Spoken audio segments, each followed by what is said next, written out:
Members of the board, we are here today to address the key issues that your company is facing in China.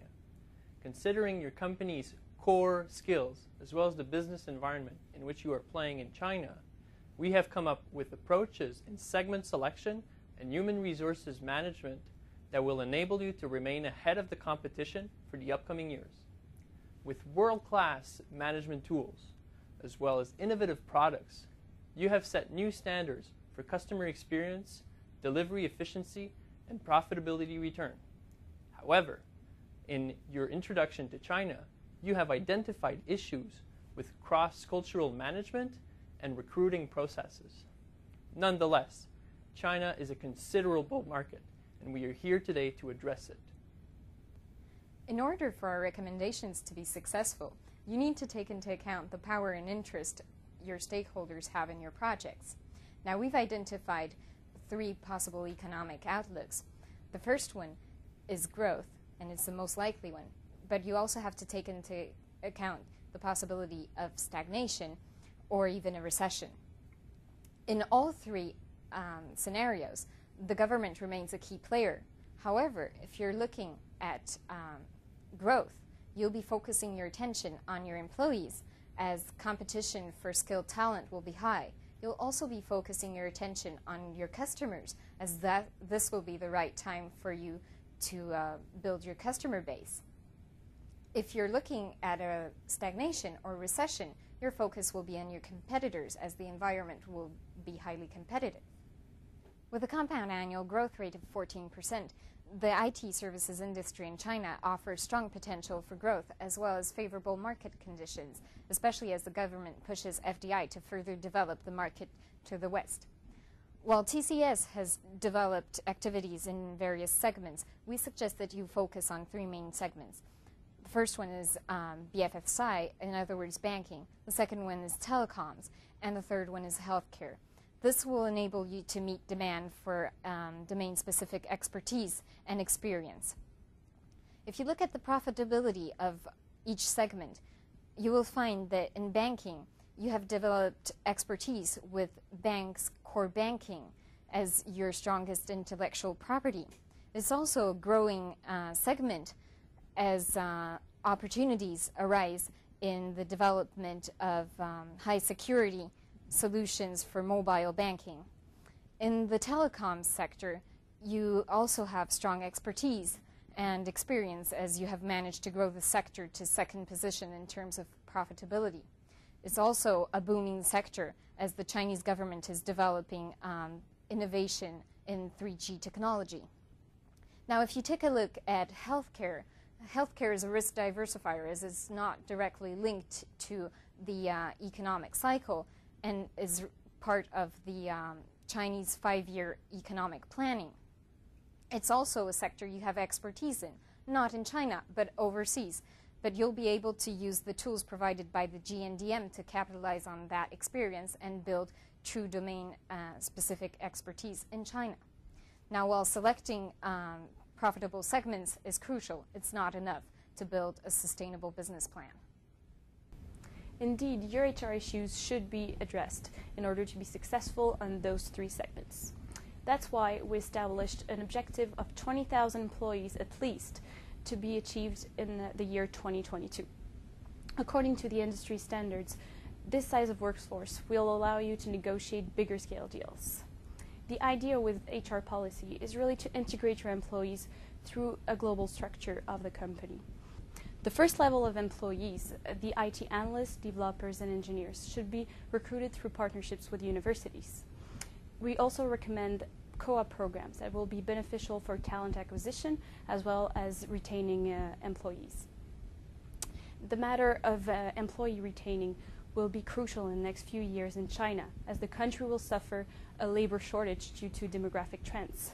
So it will be very important for you, TCS, to develop career opportunities among the TCS network for your employees, as well as continuous training, such as English classes.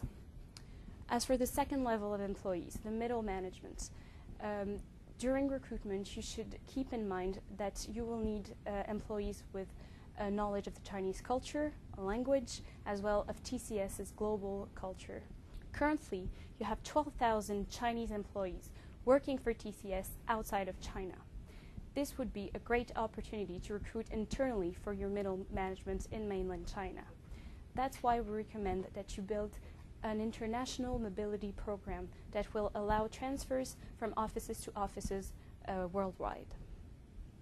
Concerning the third level of the workforce, the high management should be recruited with the idea of implementing a global culture, from the top down. That's why it will be very important that your high managers will be skilled in cross-cultural integration, as well, of course, leadership. Last but not least, the researchers will be key elements for the growth of TCS. Indeed, you will want to stay at the top of innovation. That's why we recommend that you build 2 R&D centers in mainland China. The first one should be in Shanghai for the business opportunities. The second one should be located in Beijing in order to get closer to the best universities. All those recommendations will allow you to reach your 20,000 employee goal by the end of the implementation period. This will occur in 3 phases. In the first phase, you will concentrate on building a greater culture and a great reputation for TCS in China. In the second period, from 2014 to 2018, you will look to acquire a smaller competitor, in order to integrate their structure in yours to grow your workforce quickly. In the third period, you can see here that the growth of your workforce will be slower due to the labor shortage. But thanks to the great reputation that you will have built in the past years, the recruitment of skilled workforce will still be possible. So now, if we continue with the financial analysis, we will see that the company has a very good financial health in terms of profitability and growth. So between 2009 and 2010, profitability grew by 4.4%. The free cash flow over operating cash flow grew by 7%, and the market capitalization grew by 3%. So in other words, the company has the capacity to invest and to reach all of these goals by the end of the implementation period. So we suggest to spend 2.5% of revenues in R&D, 1.5% of each of those programs. I mean, partnership with universities, English learning programs, international mobility, and finally co-op program. Doing so, the company will have a positive net present value. That means that the revenue generated by investment will be greater than its cost. So this is how we can do it from a financial point of view. So now let's talk about the key performance indicator. We have 4 indicators. I mean, the efficiency of HR practices measured by the turnover rates, and this rate should be under 18%. That is the industry ratio. Then we have the respect of the GNDM measured by the customer satisfaction rate, and this rate is about 89% in the TCS satisfaction current rate. Then we have the segment profitability. We have 3 segments: BFSI, telecoms, and healthcare. And finally, the last indicators is the English proficiency rate. We will that this rate ensure culture bridging for language. I would like to bring your attention to the timeline for the implementation of your strategy and focus especially on 2 aspects. Now, the 2014-2018 period of time where you'll be investing your financial resources in the merger and acquisition to grow your workforce rather than partnerships with universities or PR efforts or even international mobility programs.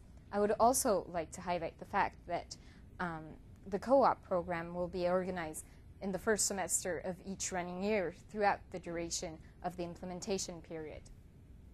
We have provided you with a strategy for segment selection as well as human resources planning.